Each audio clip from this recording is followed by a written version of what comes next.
व्यापार एवं पेशे से आय शीर्षक के इस 16वें भाग में आपका पुनः स्वागत।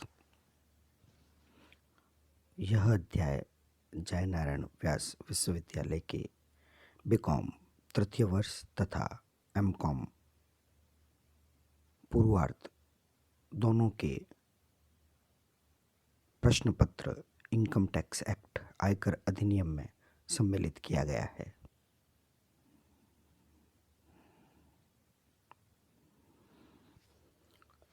मूल्यह्रास से संबंधित प्रावधानों को आगे बढ़ाते हुए अब हम इस व्याख्यान में बात करेंगे depreciation using straight line method. सीधी रेखा पद्धति से मूल्यह्रास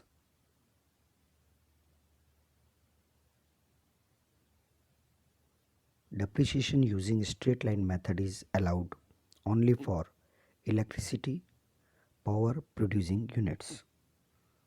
सीधी रेखा पद्धति से ह्रास केवल विद्युत शक्ति का उत्पादन करने वाले उपक्रमों को ही स्वीकृत किया जाता है।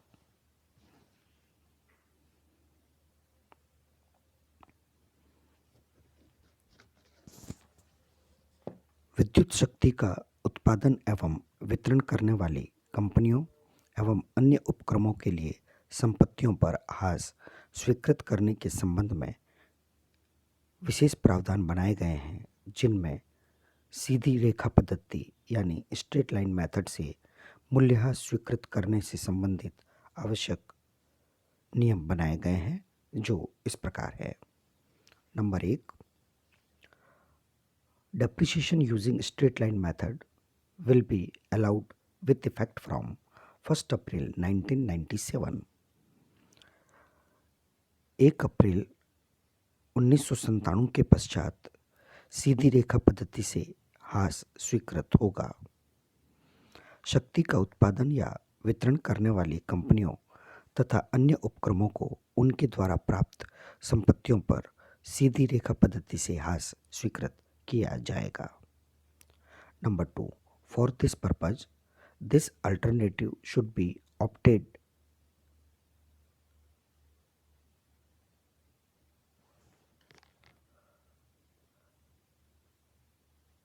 It means it is by choice.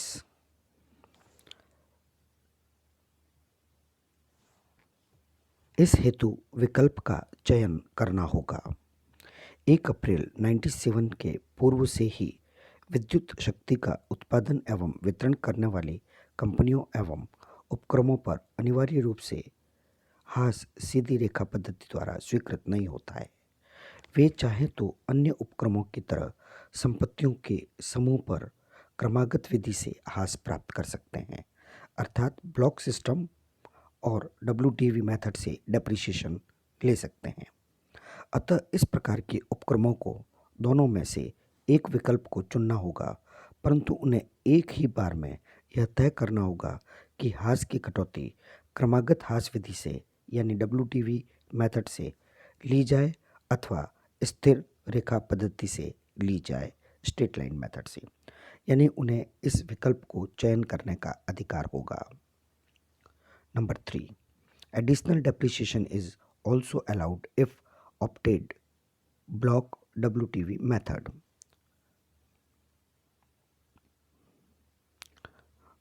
क्रमागत विधि से ह्रास स्वीकृत होने वाली विद्युत कंपनियों को अतिरिक्त ह्रास की कटौती।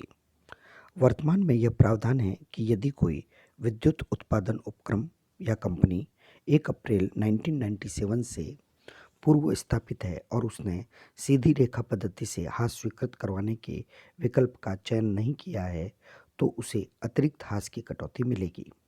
ऐसी कंपनी को क्रमागत ह्रास की कटौती मिलती है।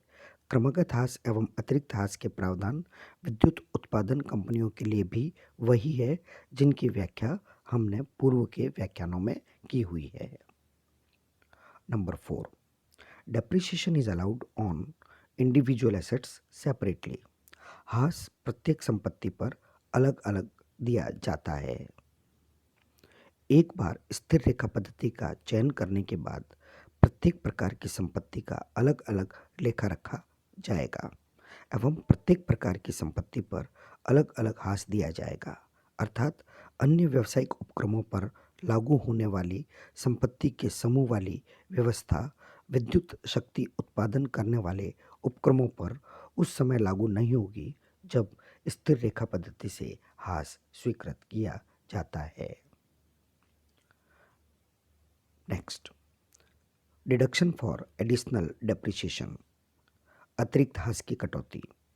अन्य उत्पादकों की तरह से विद्युत शक्ति का उत्पादन करने वाले उपक्रमों को भी नई मशीनों पर 20% की दर से अतिरिक्त हाश की कटौती मिलती है। कर निर्धारण वर्ष 2017-18 से इस प्रयोजन हेतु विद्युत शक्ति उत्पादन करने वाले उपक्रमों में विद्युत वितरण, टर्मिनल एंड डिस्ट्रीब्यूशन करने वाले उपक्रमों को भी सम्मिलित कर लिया गया है। अर्थात अब पावर ट्रांसमिशन करने वाले उपक्रमों को भी अतिरिक्त हाश की कटौती मिलेगी। Next, point number 6, when asset is sold और disposed of, deduction for terminal depreciation, taxable income as balancing charge, taxable income as capital gain and balancing charge।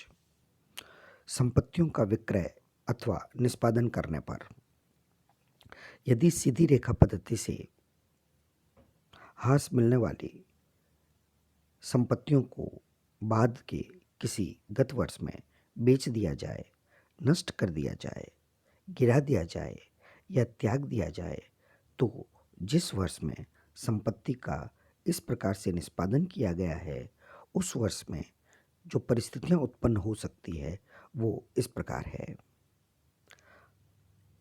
अंतिम हाश की कटौती, डिडक्शन फॉर टर्मिनल डेप्रिसिएशन।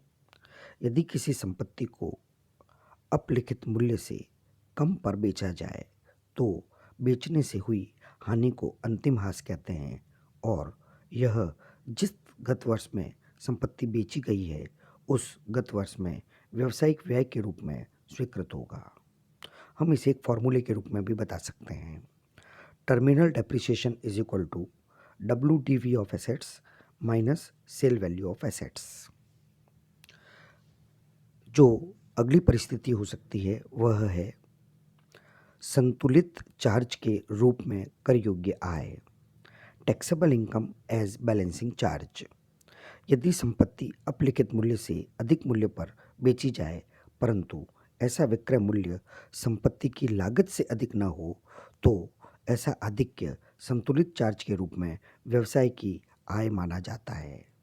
हम इसे भी फॉर्मूले के रूप में समझ सकते हैं। Balancing charge is equal to sales value of assets minus WDV of assets. तीसरी परिस्थिति हो सकती है पूंजीगत लाभ एवं संतुलित चार्ज के रूप में कर योग्य आय, taxable income as capital gain and balancing charge. यदि संपत्ति अपलिखित मूल्य से अधिक मूल्य पर बेची जाए एवं ऐसा विक्रय मूल्य संपत्ति की मूल लागत से भी अधिक हो तो अपलिखित मूल्य एवं विक्रय मूल्य के अंतर के बराबर आय को दो भागों में बांटा जाएगा। मूल लागत एवं अपलिखित मूल्य का अंतर संतुलित चार्ज होगा। इसे हम फॉर्मूले के रूप में ऐसे समझ सकते हैं, balancing charge is equal to original cost of assets minus WDV of assets. दूसरा सूत्र होगा capital gain is equal to sale value of assets minus original cost of assets, यानी विक्रय मूल्य एवं मूल लागत का अंतर पूंजीगत आय या पूंजीगत लाभ होगा। यदि कोई संपत्ति जिस गत वर्ष में खरीदी गई है उसी गत वर्ष में बेच दी जाए तो उस संपत्ति पर कोई भी हाश स्वीकृत नहीं होगा एवं दोनों के अंतर के बराबर राशि को जैसी भी स्थिति हो अल्पकालीन पूंजीगत लाभ अथवा अल्पकालीन पूंजीगत हानि माना जाएगा।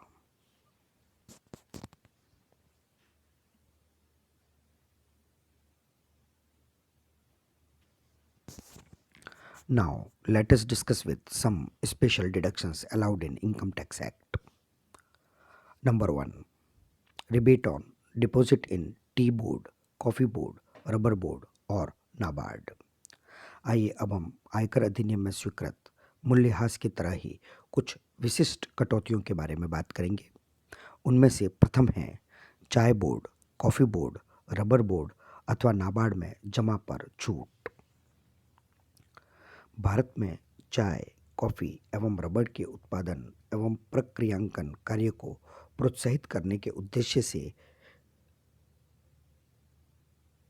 अग्रलिखित किसी एक अथवा अधिक खातों में जमा कराई गई राशि की छूट दी जाती है। नंबर 1, राष्ट्रीय कृषि एवं ग्रामीण विकास bank, national bank for agricultural and rural development, NABARD.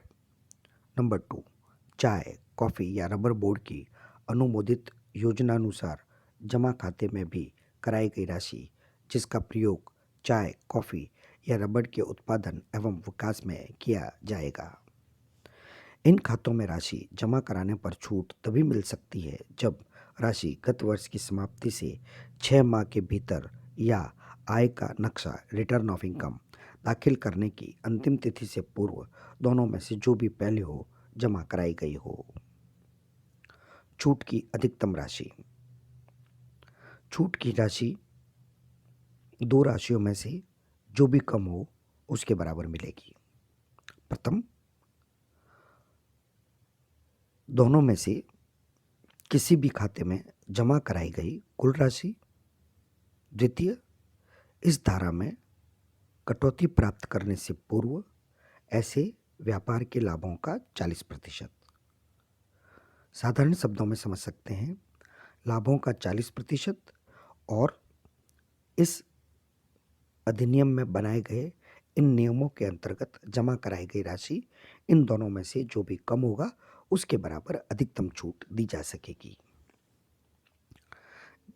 जमा खाते अथवा नाबार्ड से निकाली गई राशि का प्रयोग। नाबार्ड अथवा विकास खाते से केवल कुछ विशिष्ट उद्देश्यों की पूर्ति हेतु ही राशि निकाली जा सकती है और वे विशिष्ट उद्देश्य हैं। नंबर 1, चाय, कॉफ़ी या रबर उद्योग के विकास हेतु बनाई गई योजना में उल्लेखित उद्देश्यों की पूर्ति हेतु। नंबर 2, कुछ परिस्थितियों में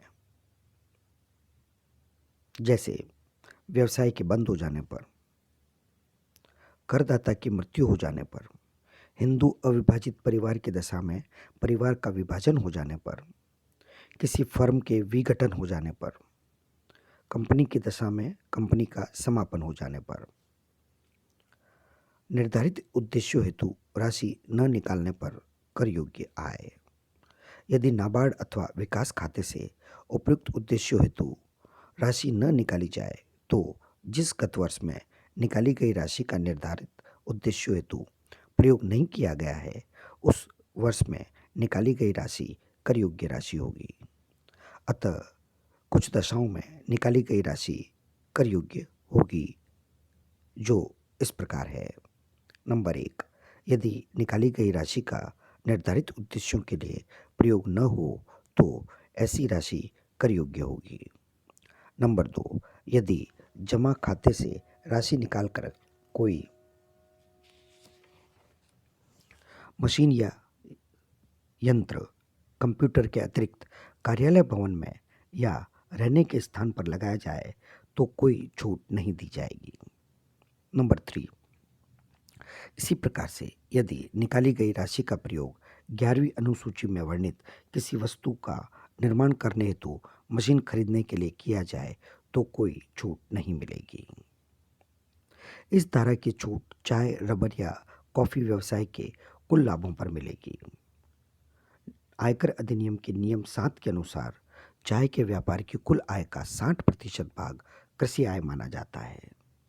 रबर उत्पादन की आय का 65% भाग कृषि आय माना जाता है तथा कॉफ़ी उत्पादन की आय का 75% भाग तक कृषि आय माना जाता है।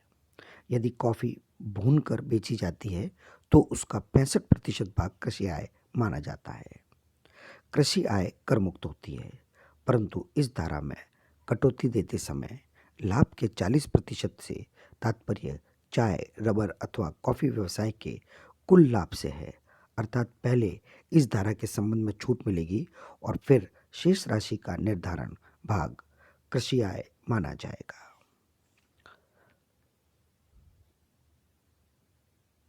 संपत्ति के हस्तांतरण पर रोक। Restriction on transfer of assets.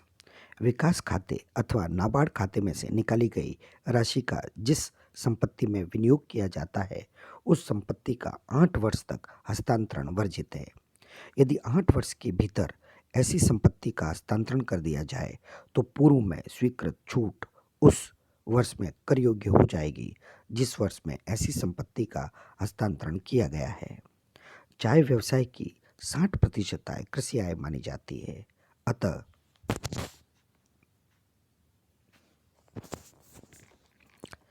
ऐसी निकाली गई राशि का केवल 40% भाग ही कर योग्य होगा। रबर एवं कॉफी उत्पादन के लाभ क्रमशः 65% एवं 75% भाग कृषि आय माना जाता है। अतः निकाली गई राशि का क्रमशः 35% एवं 25% भाग ही कर योग्य होगा। अनिवार्य अंकेक्षण कंपल्सरी ऑडिट। इस धारा में छूट प्राप्त करने के लिए चार्टर्ड अकाउंटेंट से खातों का अंकेक्षण करवाकर इसकी रिपोर्ट आय के नक्शे इनकम टैक्स रिटर्न के साथ लगाना जरूरी है। धारा 33AB तथा रूल 5AC के अनुसार।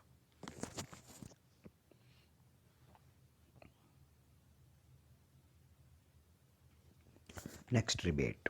Rebate for amount deposited in site restoration fund. भूमि पुनर्स्थापना निधि में जमा राशि के लिए छूट। पेट्रोलियम अथवा गैस या दोनों के उत्पादन एवं विकास कार्य में संलग्न करदाताओं को केंद्र सरकार से अनुबंधित योजनाओं के लिए भूमि पुनर्स्थापना हेतु जमा कराई गई राशि पर धारा 33A(b)(a) में छूट मिलती है। इस छूट के लिए स्टेट बैंक ऑफ इंडिया में एक खाता खोलकर उसमें धनराशि जमा करानी होती है। छूट की राशि। छूट ऐसी जमा कराई गई राशि अथवा ऐसे व्यवसाय के लाभ के 20% में से जो भी कम हो उसके बराबर मिलेगी। विनियोग भत्ता।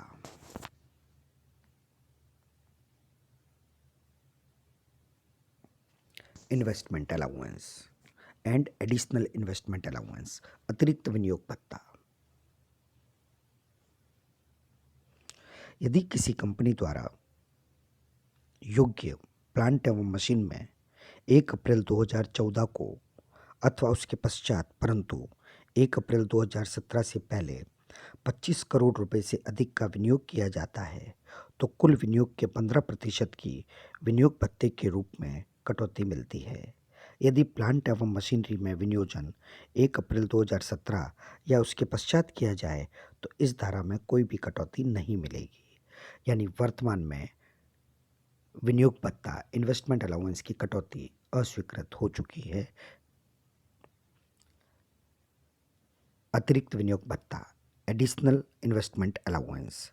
यदि कोई करदाता आंध्र प्रदेश, बिहार, तेलंगाना अथवा पश्चिम बंगाल के केंद्रीय सरकार द्वारा घोषित पिछड़े क्षेत्र में कोई उद्योग लगाता है तो ऐसे करदाता को धारा 32AD में अतिरिक्त विनियोग भत्ते की कटौती मिलेगी। इसे अतिरिक्त विनियोग भत्ता इसलिए कहते हैं कि यदि किसी करदाता को कंपनी करदाता होने के कारण धारा 32AC में विनियोग भत्ते की कटौती मिलती है तो उसे इस कटौती के अतिरिक्त धारा 32AD में भी कटौती मिलेगी। इस धारा में कटौती प्राप्त करने हेतु कुछ शर्तें निर्धारित है जो इस प्रकार है। नंबर 1, करदाता का गठन किसी भी प्रकार का हो सकता है अर्थात यह कटौती कंपनी एवं गैर कंपनी करदाता दोनों को मिलेगी। करदाता ने अपना उद्योग 1 अप्रैल 2015 अथवा उसके पश्चात किसी वस्तु के निर्माण अथवा उत्पादन हेतु लगाया हो। ऐसा उद्योग उसने आंध्र प्रदेश, बिहार, तेलंगाना अथवा पश्चिम बंगाल के किसी ऐसे पिछड़े क्षेत्र में लगाया हो जिसकी घोषणा केंद्र सरकार द्वारा की गई हो। उसने ऐसा उद्योग नई संपत्तियों अर्थात नए प्लांट और मशीनरी के साथ लगाया हो। यह कटौती कुछ विशिष्ट प्रकार की मशीनों पर नहीं दी जाएगी, वो इस प्रकार है। ऐसे किसी प्लांट एवं मशीन के संबंध में जो कि ऐसे किसी पिछड़े क्षेत्र में लगाने से पूर्व भारत में अथवा भारत के बाहर किसी करदाता द्वारा काम में ली गई हो। ऐसी कोई प्लांट अथवा मशीन जो किसी कार्यालय में अथवा किसी निवासी स्थान पर लगाई गई हो, जिसमें अतिथि भवन भी शामिल है।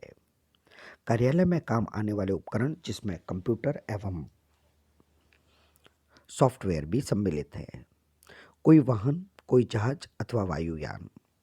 कोई ऐसा प्लांट या मशीन जिसकी पूरी लागत हास अथवा अन्य किसी तरीके से व्यवसाय एवं पेशे की आय ज्ञात करते समय किसी भी गत वर्ष में व्यय के रूप में स्वीकृत हो चुकी हो। इस प्रकार इन मशीनों पर अतिरिक्त विनियोग भत्ते की छूट नहीं दी जाएगी। शर्त नंबर 5, नई मशीन अथवा प्लांट 31 मार्च 2015 के पश्चात परंतु 1 अप्रैल 2020 से पहले प्राप्त करके स्थापित की जा चुकी हो। अतिरिक्त विनियोग भत्ते की कटौती की राशि। यदि उपरोक्त सभी शर्तें पूरी हो जाती है तो करदाता को नई संपत्ति की वास्तविक लागत के 15% के बराबर अतिरिक्त विनियोग भत्ते की कटौती दी जाएगी। विनियोग भत्ते की निकासी, विड्रॉवल ऑफ इन्वेस्टमेंट अलाउंस। नई संपत्ति को उसकी स्थापना की तिथि से 5 वर्षों के अंदर बेचा या हस्तांतरित नहीं किया जा सकता है।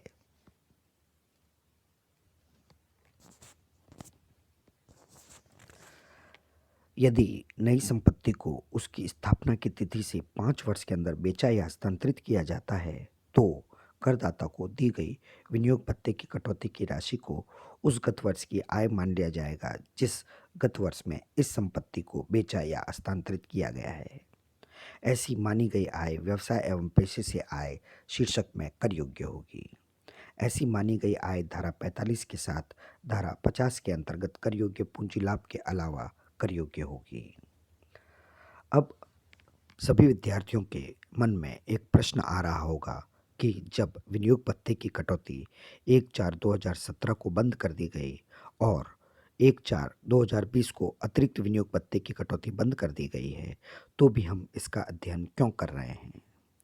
इसका बिल्कुल स्पष्ट कारण है ये जो अंतिम नियम अभी हमने जानकारी प्राप्त की, क्योंकि इन भत्तों की कटौती प्राप्त जिन संपत्तियों को व्यवसाय में लगाया गया है, अगर उन्हें 5 वर्ष पूर्व होने से पहले बेच दिया जाए तो पूंजी लाभ के अतिरिक्त पूर्व में प्राप्त की गई छूट व्यापार एवं पेशे शीर्षक में कर योग्य होती है। 2017 तक स्थापित किसी भी संपत्ति के उस भाग को जिस पर विनियोग भत्ता प्राप्त किया गया था यदि 5 वर्षों के भीतर यानी 1 अप्रैल 2022 तक बेचा जाएगा तो उस पर आयकर अधिनियम में करारोपण के प्रावधान लागू होंगे। ठीक इसी प्रकार आंध्र प्रदेश, बिहार, तेलंगाना अथवा पश्चिम बंगाल के विशिष्ट पिछड़े क्षेत्रों में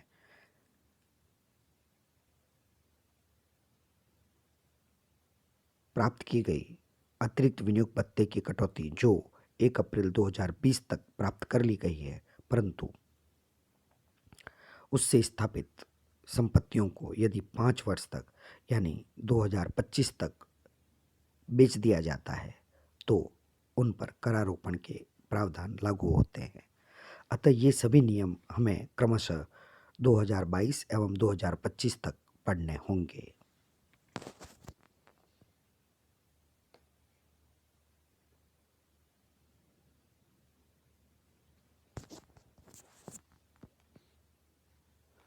next, rebate for amount deposited in reserve for shipping business. जहाज व्यवसाय के लिए संचय में जमा राशि के लिए छूट। Section 33A(C). यह छूट केवल जहाज व्यवसाय में संलग्न सरकारी एवं भारतीय कंपनियों को मिलती थी। अब इस संबंध में कोई छूट नहीं मिलेगी क्योंकि आयकर अधिनियम में इससे संबंधित प्रावधानों को डिसकंटिन्यू कर दिया गया है। धन्यवाद।